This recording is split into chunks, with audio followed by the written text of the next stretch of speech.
बिहार के तमाम पॉलिटिकल पार्टियों की नज़र ब्राह्मण और भूमिहार समाज पर है और इसी को देखते हुए ब्राह्मण भूमिहार एकता फ्रंट का निर्माण किया गया है ताकि सामाजिक रूप से जो पिछड़े लोग हैं या जो शोषित लोग हैं उनको एक आवाज़ दी जाए, उनको आर्थिक रूप से संपन्न किया जाए। हमारे साथ पूर्व मंत्री सुरेश शर्मा जी हैं। सर, फ्रंट का आप जो है अगुवाई कर रहे हैं, क्या फ्रंट है, क्या करेगा और क्या सम्मेलन आप लोग सम्मेलन करने जा रहे हैं, क्या कुछ करेंगे आप लोग? देखिए, बिहार में भूमिहार ब्राह्मण सामाजिक फ्रंट की स्थापना आज से 1.5 साल पहले मुजफ्फरपुर में शुरू किया गया था, जिसमें भारी संख्या में मुजफ्फरपुर में आपको महेश सिंह साइंस कॉलेज में एकत्रित लोग हुए थे और वहीं से यह पैगाम शुरू हुआ। पूरे बिहार के अंदर जो भूमिहार ब्राह्मण सामाजिक फ्रंट के जो डेलीगेट्स हैं और पूरे बिहार के अंदर इस समाज की स्थिति बहुत ही दयनीय है। दयनीय इस सेंस में है कि बहुत किस्म की कोई सरकारी सुविधा तो इन समाज को मिलता नहीं, इनके गरीब वर्ग को मिल नहीं रहा है। जहाँ तक ज़मीन का सवाल था, लेबर इतना महंगा हो गया कि ये उसमें काम नहीं करवा पाते हैं, इनकी सही ढंग से उपज नहीं होती है और सामाजिक कुरीतियाँ भी कुछ इस तरह से है, शराब को लेकर के है, चाहे बाल विवाह है, चाहे दहेज प्रथा है या श्राद्ध में ही लंबा चौड़ा खर्चा करना है दूसरे समाज में, ये बढ़ चढ़ के ये लोग खर्चा करते हैं और ज़मीन सीमित होते जा रहा है। और इनका मेन जो ज़मीन भूमिहार ब्राह्मण ही है, इनका मेन काम था कि भूमि से अपने को जोड़ कर रखना, लेकिन इसकी जो हमारी विरासत जो थी, श्री बाहू, सर गणेश दत्त, स्वामी शाहजानंद सरस्वती, लंगट बाहू, रामदयालु बाहू, ऐसे जो विभूति थे, उन्होंने हर समाज के लिए, वो समृद्ध थे, हर समाज के लिए काम करते थे। आज यह समाज खुद समृद्ध नहीं है, खुद आर्थिक स्थिति पर ये कमज़ोर है, तो दूसरे समाज को ये क्या मदद कर सकते हैं।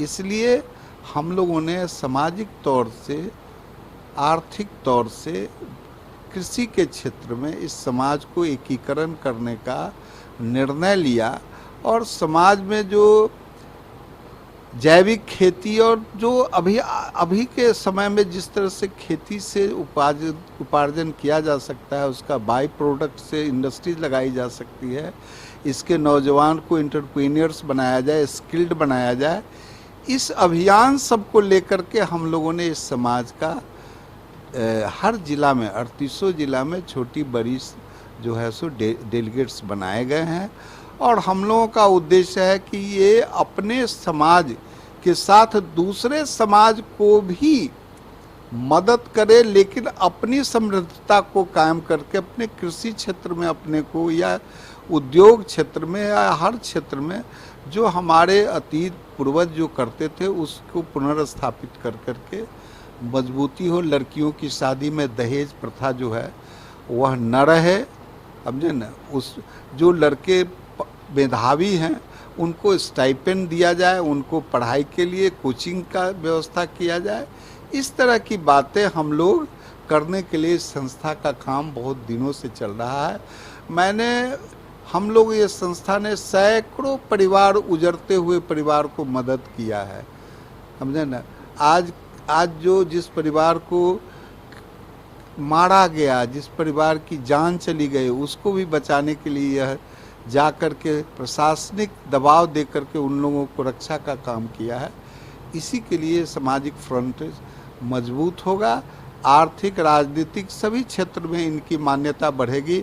आज इस सामाजिक माने भूमिहार ब्राह्मण को न आर्थिक तौर से भी ये लोग कमज़ोर हो रहे हैं और राजनीतिक तौर में तो कोई पार्टी में इसका राजनीतिक जो वैल्यू था किसी ज़माने में, वो कोई पार्टी इसको कोई मान्यता देने के लिए तैयार नहीं है। समझता है कि ये तो वोटर लोग कहाँ जाएंगे, ये लोग तो हमारे। आपको लगता है सर कि तमाम पॉलिटिकल पार्टी जो है वो बंधुआ मजदूर समझती है इस समाज के वोटर को, क्योंकि लगातार तमाम पॉलिटिकल पार्टी की कोशिश जरूर है कि ब्राह्मण भूमिहार का वोट जरूर ले, लेकिन लगता है उनके लिए कुछ काम विशेष रूप से हो नहीं पाता है, आर्थिक रूप से कुछ मदद नहीं हो पाता है, सामाजिक रूप से भी कुछ मदद नहीं हो पाता। बिल्कुल सही कह रहे हैं कि बंधुआ मजदूर की गारंटी है कि ये लोग जाएंगे कहाँ।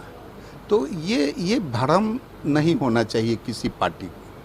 ये कहीं भी जा सकता है, मरता क्या न करता है, कहीं भी जा सकता है। आप सम्मान नहीं दीजिएगा, जो सम्मान देगा उसके तरफ कोई भी आदमी चला जाता है। एक बच्चे को एक टॉफी दिया जाए तो वो चाचा चाचा कर करके दौड़ता है, और इतने बड़े समाज को आप कुछ नहीं दीजिएगा, समझे ना, आप इसको तिरस्कार कीजिएगा और सोचिएगा कि ये मेरे बंधुआ मजदूर को तो कतई नहीं रहेगा आपके साथ। ये बिल्कुल मान के चलना होगा। एक और सवाल, छोटा सवाल है सर, कि तेजस्वी यादव लगातार भूमिहार ब्राह्मण एकता सम्मेलन कर रहे हैं, तमाम लोगों से अपील कर रहे हैं, लोगों से ये माफ़ी भी मांग रहे हैं कि अब गलती नहीं होगी, अब हमारे साथ आप लोग चलिए। लगता है कि सर एक नया बदलाव भी देखने को मिल रहा है बिहार की राजनीति में। देखिए, पॉलिटिकल क्षेत्र में भूमिहार ब्राह्मण समाज की संख्या हम समझते हैं कि 8% है, लेकिन यह 20-25% को मोबिलाइज कर देता है, समझे ना।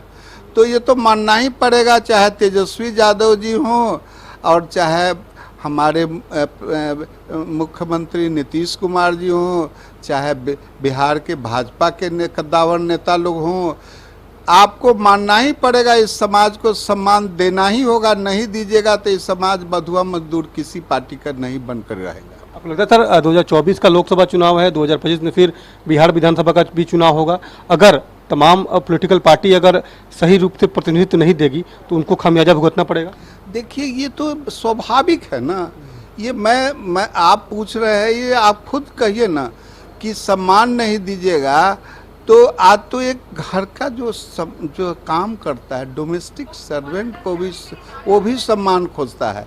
और ये इतने मजबूत कास्ट को, इतने समृद्ध कास्ट जो था, उसको आप सम्मान नहीं दीजिएगा तो ये आपके साथ कैसे बना रहेगा? ये तो बिल्कुल सही बात है।